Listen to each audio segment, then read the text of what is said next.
I am going to go over the notes for Pythagorean theorem and its converse. So we're all familiar with the Pythagorean theorem, and that's given a triangle that is right, like this, then a squared plus b squared equals c squared. You can always write it as reverse. C squared is equal to a squared plus b squared. Should have made my triangle a little bit bigger, but that's okay. That's the Pythagorean theorem. So the converse of the Pythagorean theorem is going in reverse. So if, again, we have a triangle like so, but we don't know that's a right triangle. But we know that it's a triangle. A, B, and C are the sides of the triangle.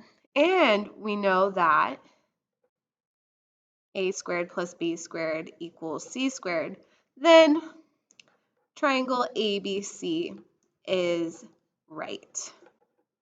That's it. So that's how we would go about doing all of the problems in example 1. We are given the right triangle. We want to solve for the missing side length. However, the converse can allow us to state some Pythagorean inequalities, and that's going in reverse. So we can classify triangles as being right, obtuse, or acute using inequalities. So let's say c squared is less than a squared plus b squared. That is an acute triangle.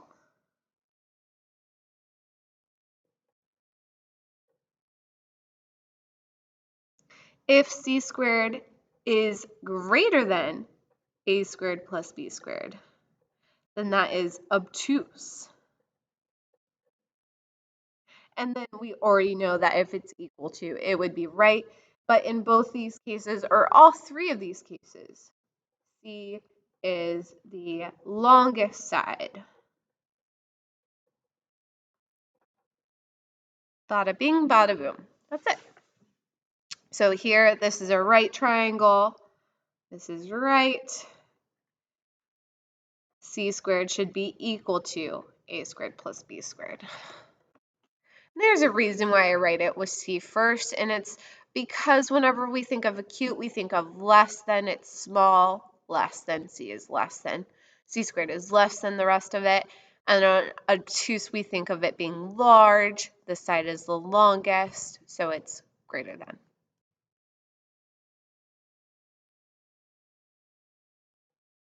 This is an obtuse triangle, so C squared is greater than A squared plus B squared.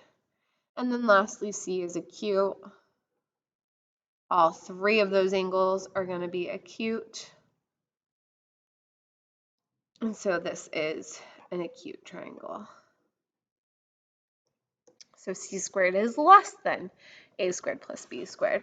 So that's how we would do the problems. We would plug them in and classify if the triangle is a possible 1, and 2, what type is it based off of the angles. So before we even think about it, we have to decide, is the triangle possible? So in order to find a triangle, the sum of any two sides, this is old, must be greater than the third side. That is old stuff. That's not new. So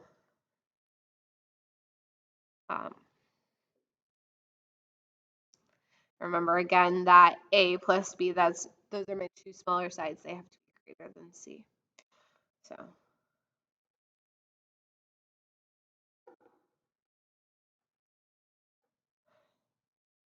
this is where A plus B is greater than C, and if it was less than, it would not be possible to form the triangle. It would never close. This should look like a very familiar example. Not possible. So the triangle is not possible in that case.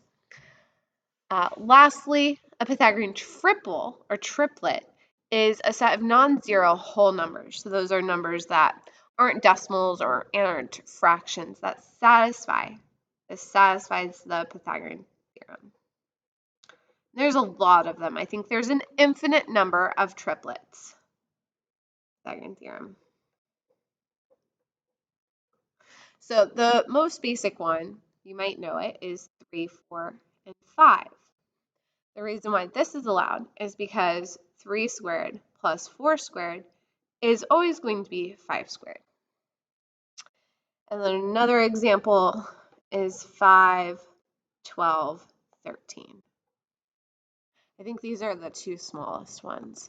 There's a 7 one, there's a 5, there's an 8 one, and then there's just a whole bunch of them.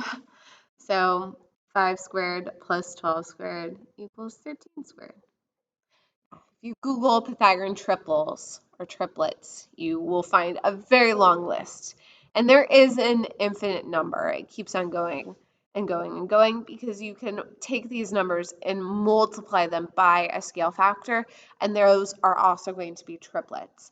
So 3, 4, and 5, if I multiply everything by 2, that's 6, 8, and 10, that would also count as a triplet. That would satisfy the Pythagorean theorem.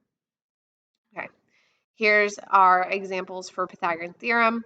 I would pause the video here and try it on your own, and then you can watch the video. I am going to do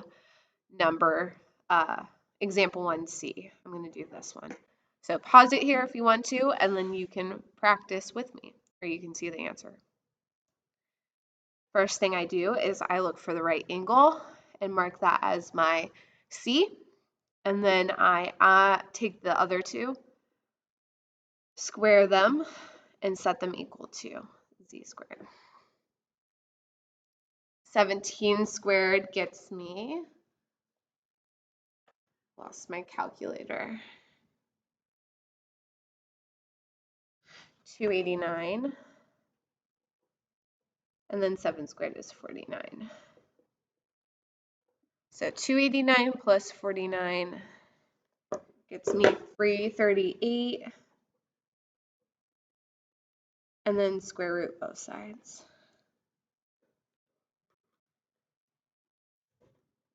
Where did my calculator? Oh, it's here. Okay, so I think you get, or I know you get, that's wrong, 18.38, or 4. You can round to 4, but that 8 rounds off because the next number is a 4. Okay, here we're going to see first, determine if it can be a set of, determine if it can be a triangle, if each set of number can be the triangle. So that's where we see, does A plus B equal greater than? Does A plus B get you a greater than number? Then C, that's the first thing we do, and then classify if the triangle is acute, obtuse, or right. Acute is C squared is less than, obtuse is greater than, and then right is equal to.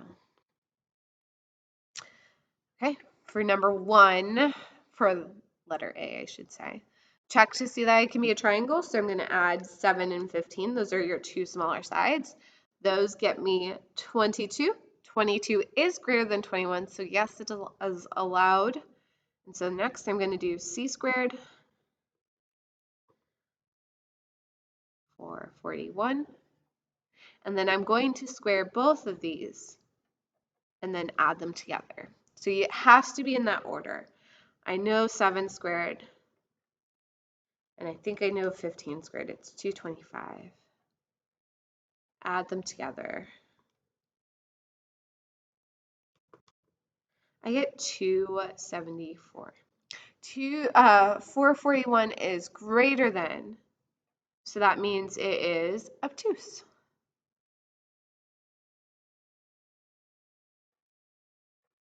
Okay, before you go on to the second thing, you have to first check that it is possible. If you look at B,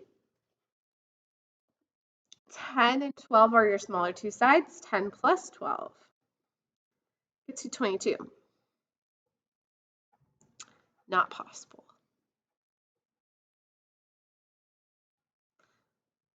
I think there's only one S. Oh, I tried.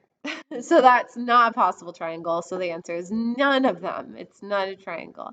And then C and D, you would do the same thing. Even if it is a decimal, you can still do it. Okay, have fun.